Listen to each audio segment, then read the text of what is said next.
안녕하세요. 오늘은 전개에 관해 한번 이야기를 해보겠습니다. 이 또한 기초적인 부분들을 점검하며 짚어보자 하는 거니까는 지망생분들께 도움이 되는 컨텐츠로 사용되었으면 좋겠습니다.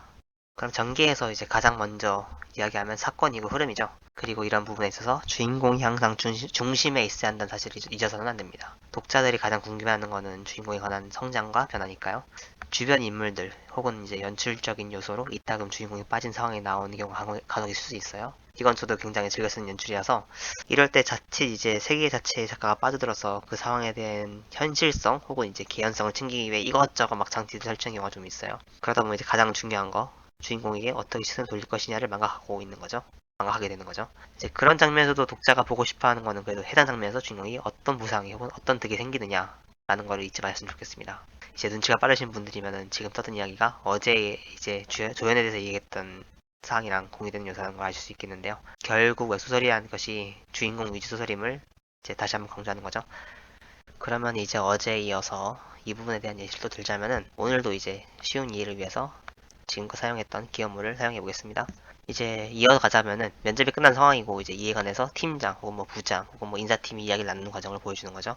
아주 간략하게 이제 독자들이 어떤 상황이지만 유추할 수 있도록 그 힌트만 남겨놓고 이제 쭉 이야기를 넘어간 다음에 그러면서 이야기를 꺼내는 거죠. 아 이번에 스펙 좋은 인물들이 많았다더라. 뭐 그 중에는 누구도 있었고 뭐 하버드에서 나온 사람도 있었고 그런데 그런 사람들 중에서 머시기 부장이 이제 마음에 들었던 사람이 누군지 알아? 이러면서 이야기가 넘어가면은 그게 사실은 뭐 지방대에 있었던 주인공이었대라고 하면 되는 이제 옆에 같이 이야기할 사람이 그러면 이제 뭐 그 까다로운 머시기 부장이 어쩌고저쩌고 하면서 막 그 사람을 좋아했다고 이러면서 이야기 넘어가겠죠. 이렇게 상황이 연출되면 이제 비록 그 상황에 주인공은 없지만은 이제 이곳에 있는 모든 시선이 주인공이 향하고 있구나라는 걸 이제 웹소설 독자들은 알 수 있게 되는 거죠. 결국은 어떤 상황에서도 주인공에게 넘어가야 된다라는 걸 한 번 더 강조하는 이야기였습니다. 그러면 이제 이어서 주인공이 등장할 때 요소를 좀 짚어볼 건데요. 소설 내에서 독자들이 보고 싶어하는 거는 이제 주도적이고 행동하는 주인공이에요. 주변 상황을 이끄는 거지 끌려다니는 주인공을 보고 싶어하는 게 아니에요. 일단 끌려다니기 시작하면은 주인공이 할 수 있는 게 많지가 않아요. 그 상황에서 뭐 누구 눈치도 봐야 되고 이런 거를 보고 싶어서 소설을 보는 게 아니거든요. 사람들은 웹소설 독자들은 이제 현실에서 자기들이 알 수 없는, 할 수 없는 거에 대한 대리만족을 위해서 읽는다는 것을 한 번 더 강조하는 겁니다. 그러려면은 어떤 사건에서든 주도권은 주인공이 쥐고 있어야 한다. 혹여라도 개판이 나더라도 주인공이 뭔가 해서 개판이 나더라도 그 상황을 만든 것도 주인공이 해야 되고 해결시키는 것도 주인공을 만들면은 이제 적어도 독자들이 봤을 때 아 그래도 답답하진 않구나라고 느끼게 되는 거죠. 이게 굉장히 중요해요. 답답하다고 느끼는 순간부터 독자들은 읽을 때 피로가 쌓여요. 피로감이 누적되면은 이제 그때부터 슬슬 한 병 두 병씩 이탈하게 되는 거죠. 이어서 두 번째로 전개돼 이해하고 싶은 건 이제 이 세 가지입니다. 속도감, 기대감, 그리고 보상.